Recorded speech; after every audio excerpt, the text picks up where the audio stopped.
Hey everybody, welcome to Hit Rewind. This episode we're diving into serial killer movies from 1995, Se7en and Copycat. I'm your host Michael, and Kersey's on the other side.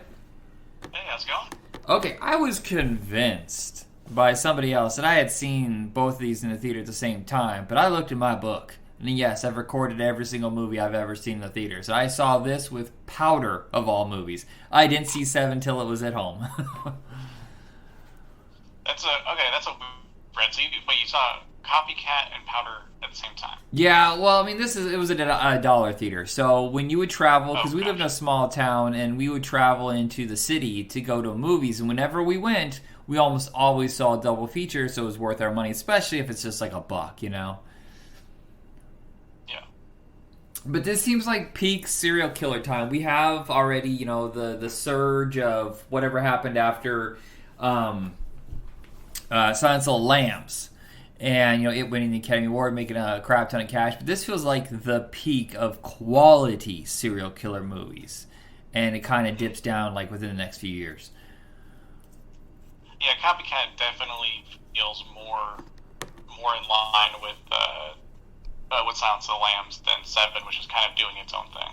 Yeah. Well, what I like about both movies is, unlike a lot of the serial killer movies before and after this, is they always had a method of their own, but they both have what is basically like, oh, this is an homage to previous killings or previous set rules. Se7en being the Bible, and Copycat being what other serial killers had done before. Whereas it always seems like in other serial killer movies, like they're just like, oh, well, let's find their method of their madness or whatever through this. Like, what's their pattern? That's always usually the mystery. Yeah, and both of these still have those. It's just a little... Se7en's definitely more obvious than Copycat. It takes them a little while to figure that one out. I remember when Se7en came out, and it's all people talked about for months. I didn't see it till video, but I just remember, like, it was one of these movies that just came out of nowhere, and just the critical acclaim started building and building and building. And when it opened, it was huge. And it was such a big hit that I believe Se7en and like a couple of movies around this time are the reasons why Warner Brothers finally bought up New Line Cinema, because they saw the writing on the wall that this is a little studio that could do more than just Freddy. And I think it made like $250 million, and that's crazy considering like Brad Pitt really was struggling at this time to be a star. And, you know, Morgan Freeman was always kind of like, you know, just the guy that was always a secondary kind of character. You know, you get the main lead, but he's a solid choice, though. Yeah, but both of these are like, they're both... This is more of Morgan Freeman movies than Brad Pitt, because I didn't notice this the first time I'd seen this. I've only seen it twice. Brad Pitt's kind of a fucking moron. He doesn't know what he's doing. Yeah, that kind of... Well, yeah, so like the way a lot of cop dramas work, or even just a buddy cop movie, really is about like a terrible rookie who learns how to be, you know, an effective team member. Brad Pitt never learns how to be an effective team member. He fucks up all the way to the very end of the movie. Yeah, he's got this like pomposity about him. Like he thinks, oh yeah, I'm gonna take this over from this old guy. He's over, you know, whatever. I'm gonna be a hot shot. And it is interesting though that he kind of acknowledges that he doesn't know what the fuck he's doing. He's like checking out books and getting information and whatever, instead of like just admitting, you know what, maybe you could teach me a thing or two. Yeah, it's just, I mean, that is the point though, like of him in the end of the movie being sort of the wrathful kill. I mean, that he is wrath personified. Like he doesn't think, he just acts, and it never works out right. You know, to fast forward to the end, I have a problem with one thing in this. The logic of him saying, if you do this, he wins. And I'm like, yeah, but he doesn't get to enjoy it. The second the bullet enters his skull, he never really knows that he won. There's no point for him to know when because the second you pull the trigger, the bullet's in your head, you're dead. He doesn't really win. So I don't understand that reasoning. I think I get it. Like, you can't, like, if he dies there, he dies basically a martyr for his cause, and that can inspire other people. If he is in jail, then he just kind of becomes a freak show, kind of like what happened with Charles Manson.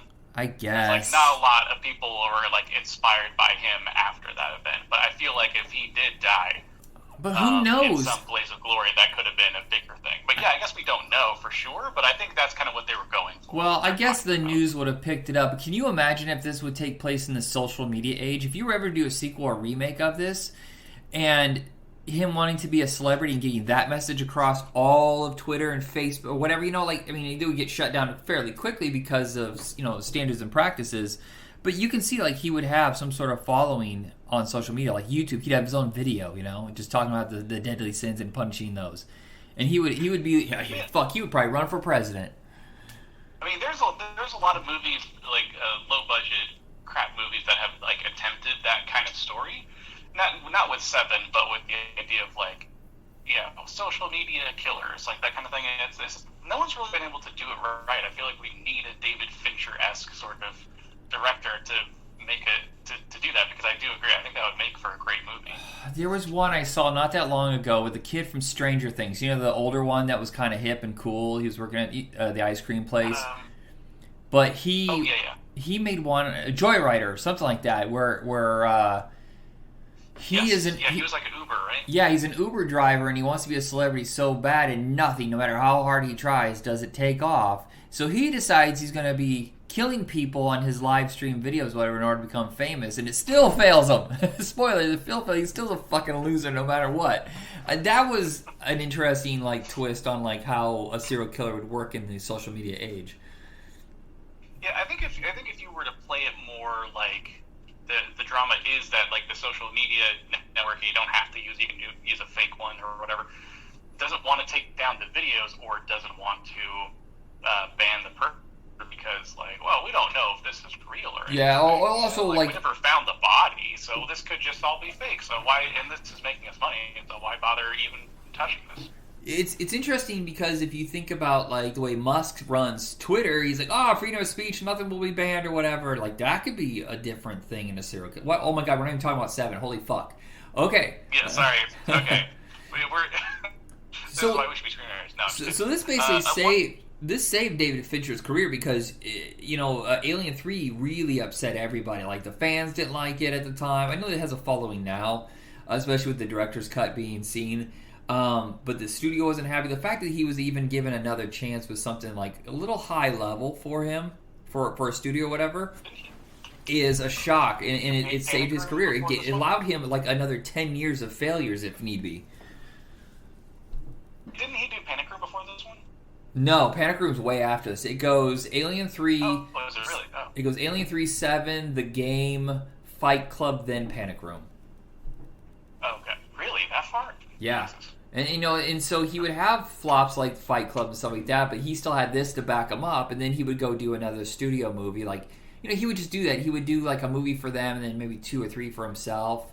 And now he's basically on streaming platforms because they cater more to directors who have their own vision. This is 100% his vision. You see everything that he had been working on in Alien and the videos before that here. It's really stark in its vision of what this hell city is.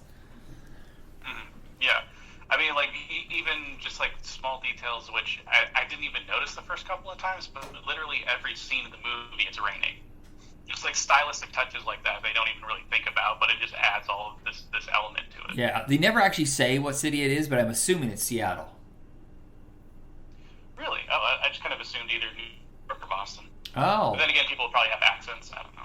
Yeah, I don't know. Maybe it's in my head because, we both live... Well, you still lived, or I lived in the Pacific Northwest forever. So whenever I see really rainy cities, I usually think of where we are. So I usually think of either Portland, Seattle, or Vancouver. That makes sense. Yeah. And... the other thing, too, that you mentioned earlier, the fact that, Brad Pitt's sort of the young detective that we think is going to carry on the torch, but doesn't end up doing that. That's actually an interesting element that not a lot of other movies or TV shows have done. The only exception I can think of is Too Old to Die Young. Have you seen that? No, who's in that one? Sounds familiar. I think it's Miles Teller. Oh, okay, yes, I know what you're talking about. Yeah. Yeah, but that one's by Nick Nicholas Winding Refn. Can't pronounce it. Oh, right, the guy that did Drive. Okay. Yeah, it's a fantastic series. It's the slowest goddamn thing I've ever seen. It's like 10 episodes, and every episode is like 2 hours long. But I love it because I guess, I don't know, I'm a masochist in that way. But anyway, that series does have that same dynamic where it kind of builds up to this passing of the torch that just never happens. Everybody talks about, like, in the 90s, everybody started cutting off their hair, and a lot of people said it was because of Mission Impossible with Tom Cruise cutting off his hair. But I noticed that this is first. Brad Pitt had all those, that gorgeous head of long locks for Interview with a Vampire and Legends of the Fall, and he chopped it off. And I feel like that look is still going to this day. Like, he really set a trend. I feel like that's starting to reverse. I'm seeing a lot more guys with long hair again. Yeah. I'm looking at the people who were offered this first. Sylvester Stallone and Denzel Washington were offered before Brad Pitt. Stallone, that's the weirdest thing to me. I never expected that. And then as the older officer, it was Robert Duvall, Gene Hackman, Al Pacino, and then it finally went to Morgan Freeman. It feels like Morgan Freeman is perfectly cast in this. And this kind of gave him other stuff. Yeah, those would have been very different movies if those guys were included. Yeah, it doesn't seem like this led to like him doing Kiss the Girls and Along Came the Spider and just 100 other roles where he was kind of the mentor, the retiring guy to someone younger. Yeah, and another thing about those other guys, that they have more of an intensity that is actually not welcome in a movie like this, where his character is meant to be like defeated. Can you imagine? Meant to be subdued. Al Pacino coming, he's killing people based on the 7 sins. Hooah! Yeah, exactly. It would have been terrible. Yeah. Maybe not terrible, but it's definitely doesn't. It would not feel like the same movie. The Andrew to Kevin Walker, I remember for a while, like, he was talked about a bunch. Like, I remember he ended up doing Sleepy Hollow, but before this, he does a fun, like, kind of the last of those campy horror films where it was centered around kind of a Joker kind of guy, like a Freddy kind of guy or whatever. It was called Brain Scan. Have you ever seen that? Oh, yeah, I have it on my list to watch. Yeah, it's a really fun movie, and it sadly got just buried, but that's where you got to start. But I always remember, like, for years there, his name was added to anything that was a thriller, and they thought he was going to be the big, new... I don't know. Sometimes it just happens. You're a flash in the pan for a little while, but he had done 8mm after this, too, which I love. Oh, wait, who are we talking about? Andrew Kevin Walker, the guy who wrote Seven. Oh, okay. I thought you were talking about the director. I was like, no, the guy did not direct 8mm. That was Schumacher. Yeah. Maybe one of the few Schumacher movies I actually like. Exactly, yeah. That's how I know that it's him, because, yeah. It's so funny is that you spend so much of the movie waiting for the killer, and you would think, based on the post-discussion of Seven, that Kevin Spacey was in way more of this. He's really only, maybe 10, 15 minutes? Yeah, other than his voice, but, that's it. Like, and you expect kind of a big moment to happen, and instead he just, meekly walks into the police station and turn himself in, which is the last thing you would expect from someone like him. Yeah, because you thought the whole thing was turn. Yeah, you thought it was gonna be a hunt, and they were gonna have to eventually go to him, but he just fuck it, I'm done. I'm I have my one last thing revved up for you. They never do find the final two bodies, do they? No, but that's the thing too. Is he is in control the entire movie. The detectives failed. That's the whole. They literally couldn't catch him until he just walked up. Yeah, it's such an interesting movie because, for the most part, they fail their job completely. And it's just Morgan Freeman can't stop Brad Pitt. Brad Pitt ends up killing him, which, I don't know, he'll probably go to jail and have his badge removed or whatever, so his career is over. Sure. Yeah, I'm kind of surprised Morgan Freeman's like, fuck it, I'm retiring anyway, if he was going to do it.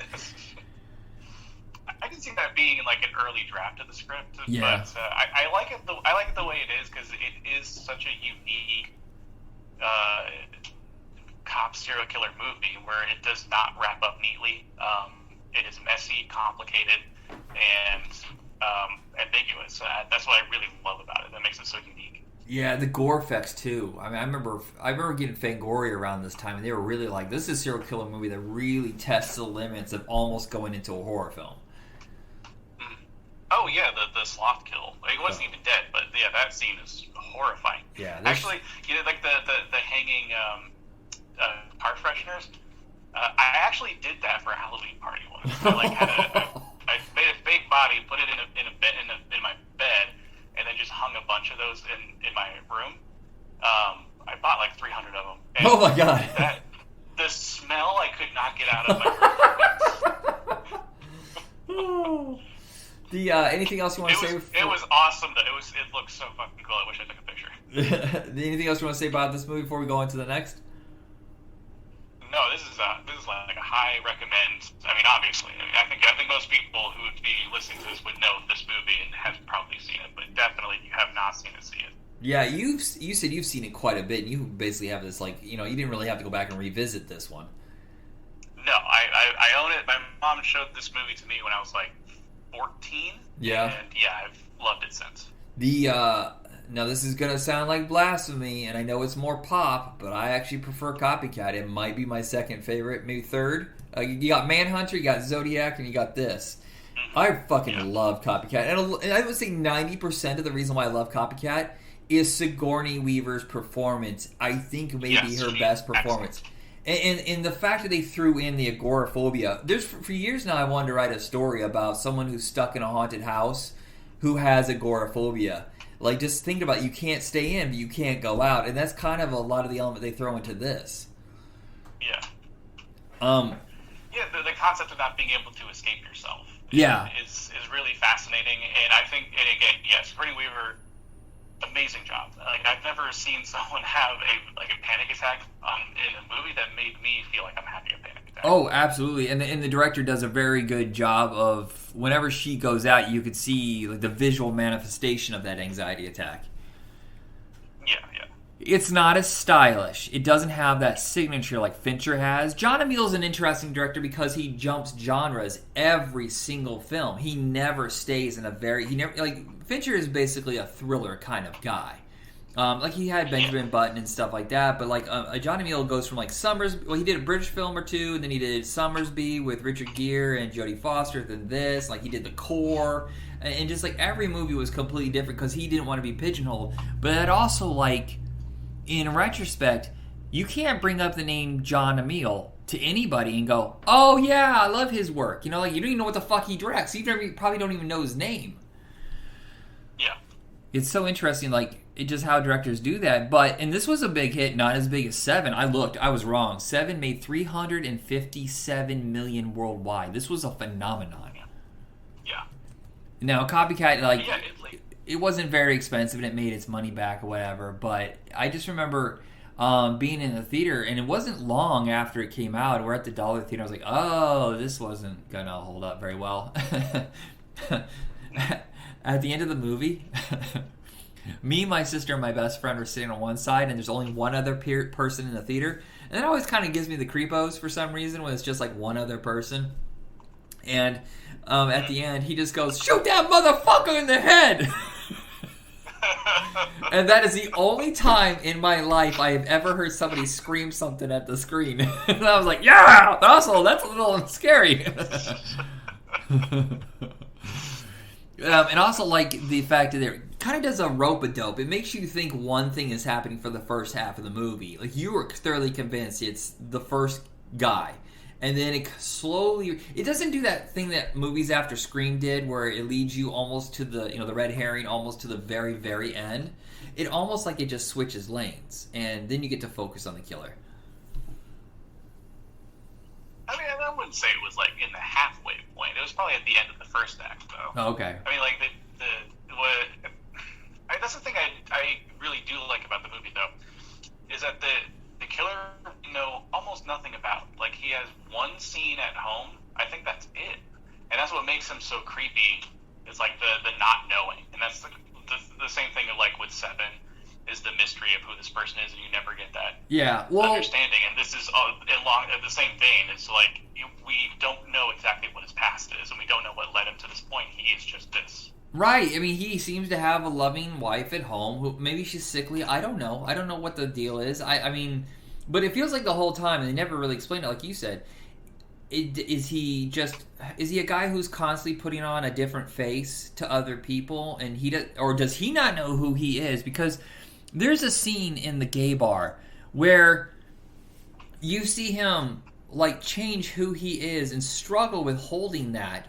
And it's only like a minute from him putting the drugs into the drink or whatever, and then walking out. He's like dancing or whatever, and he's focused on that or whatever. And it's like he's trying to so desperately to keep the mask on, and he's struggling. I thought that was really interesting.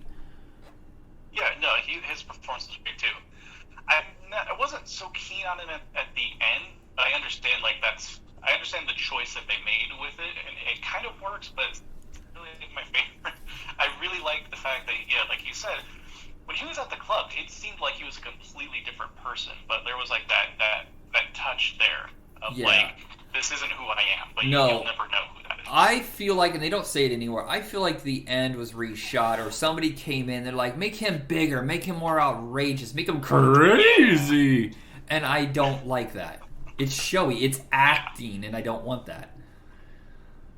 Yeah, because like everything else, like he's pretty understated as a serial killer, and that's again what also makes it very creepy, because he's not just like this animalistic douchebag like he is at the end of the movie. He's a very intelligent serial killer.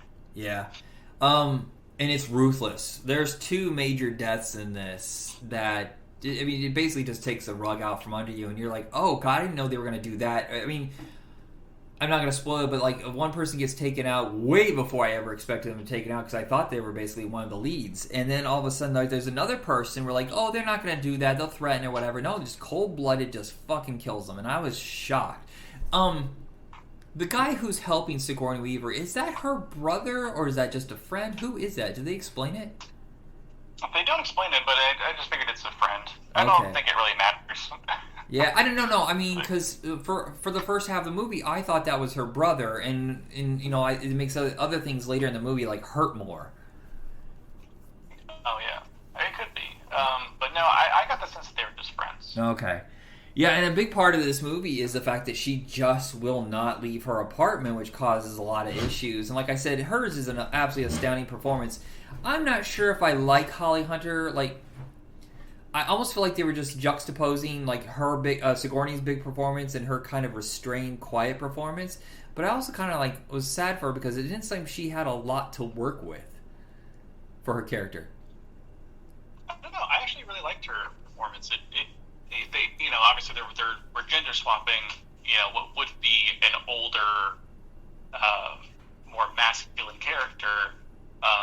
For someone like her, and I think she did a great job with that, but it is kind of a more stereotyped role, but it's not giving a typical performance, if that makes any sense. Yeah. I don't know, that just you know what'd be sense funny? But Is if there was an alternate universe where Sigourney and Holly Hunter started Se7en, and then Brad and Morgan in Copycat, where Morgan can't leave the apartment. Yeah. That is also interesting, too, because they have not seen that concept done very often, which is women being the main driving force of like a serial killer thriller film, like as the cops hunting. Like I don't see that very often. Yeah, it does. The horror and these kind of thrillers really do cater towards like, hey, let's make them female led. And now it's a little bit better because we have action movies with female leads and stuff like that. But it did seem like in the 90s that's all they really had, and I was like. You know, that I think that's why they were so successful, because you have the horror fans, it can cater to men, but also like women are like, oh, this is my in on this genre. Yeah.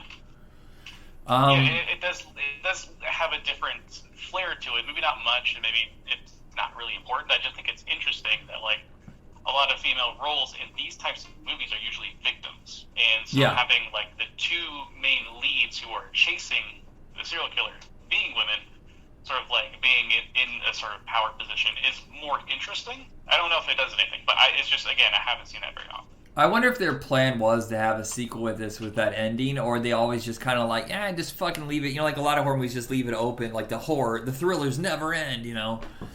Yeah. But that was a goofy performance. That is a fucking Deliverance kind of there. Yeah, it was an unfortunate. I don't know if it was a decision made by the director, if it was radio interference. It was an otherwise strange choice in a really good thriller. Yeah, it's also like Harry Connick Jr. That's the guy you chose, the country singer. I mean, not the country singer. He's like a crooner, like a Frank Sinatra kind of guy. Yeah, yeah. So that I was actually shocked to look that up. I didn't know I didn't know who he was on sight. It's weird. It's like my mom's favorite singer. But it's I really liked his performance at the end. Like the twist, obviously, at the end there. Yeah, but yeah. Also, like his look into the camera was like legitimately menacing. Oh yeah, and then they hold it. I can't. Yeah, well, I can't think of like a more horrifying feeling than someone who just wants to kill you and will not stop, no matter what. Yeah, and like, his it's terrifying. But his is weird because the way he approaches it is almost like that's what makes him horny. Like he gets off on it. Like killing someone is his love letter to them. Like not just like he needs to kill it. So yeah, the first guy he has a gimmick, but the other one's just like I just like killing. It's my favorite hobby.